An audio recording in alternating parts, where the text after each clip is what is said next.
ৰাজ্যৰ বিভিন্ন জিলাত আৰম্ভ হৈছে দ্বিতীয় বৰ্ষৰ দ্বিতীয় পৰ্যায়ৰ গুণোৎসৱ। কিন্তু এই গুণোৎসৱতে লখিমপুৰৰ ধেনুধৰীয়া কাঠনি এলপি স্কুলত অঘটন সংঘটিত হয়।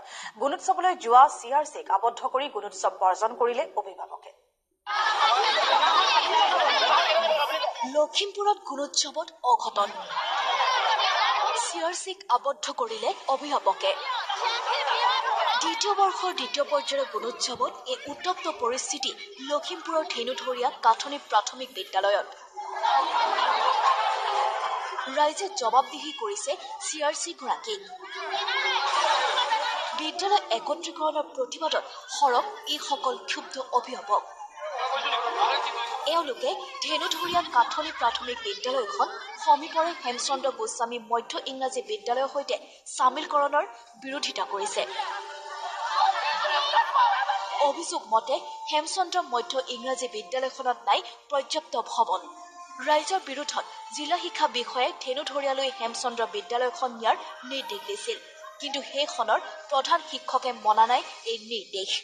ধেনুধৰীয়া কাঠনি এলপিখন হেমচন্দ্ৰ গোস্বামী এমিৰ লগত এমাংগেশ্যন কৰিলে, কিন্তু সেইখন বেষ্ট স্কুল দিয়া হৈছিল। কিন্তু ৰাইজে অভিযোগ কৰিছে যে এইখন স্কুল তালৈ যাব নোৱাৰে, কাৰণ তাত বিল্ডিং কম আছে।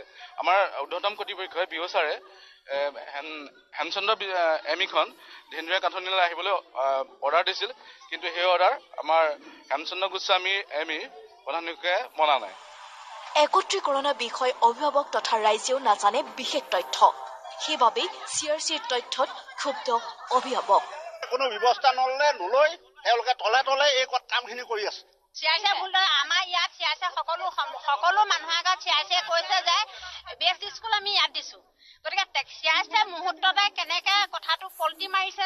দৰকাৰ হ'লে আমি আন্দোলন কৰিম, নিজৰ দেহ প্ৰাণ ত্যাগ কৰিম, তথাপিতো আমি ৫৬ চনত হোৱা প্ৰতিষ্ঠা স্কুল আমি নিদিম।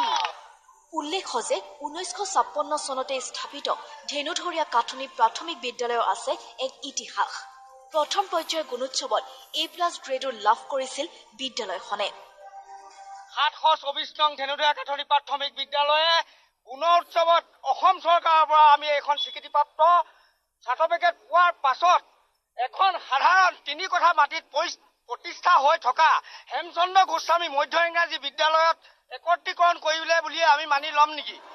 উল্লেখ্য যে শুকুৰবাৰৰ এই পৰিস্থিতিৰ বাবে নাওবৈচা খণ্ড প্ৰাথমিক বিষয়া অৰূপজ্যোতি ভূঞা আৰু চিআৰচি প্ৰবীণ শইকীয়াই মূলতঃ দায়ী বুলি অভিযোগ উত্থাপিত কৰিছে ৰাইজে। লখিমপুৰৰ পৰা বুবুল হাজৰিকাৰ ৰিপৰ্ট, প্ৰতিদিন টাইম।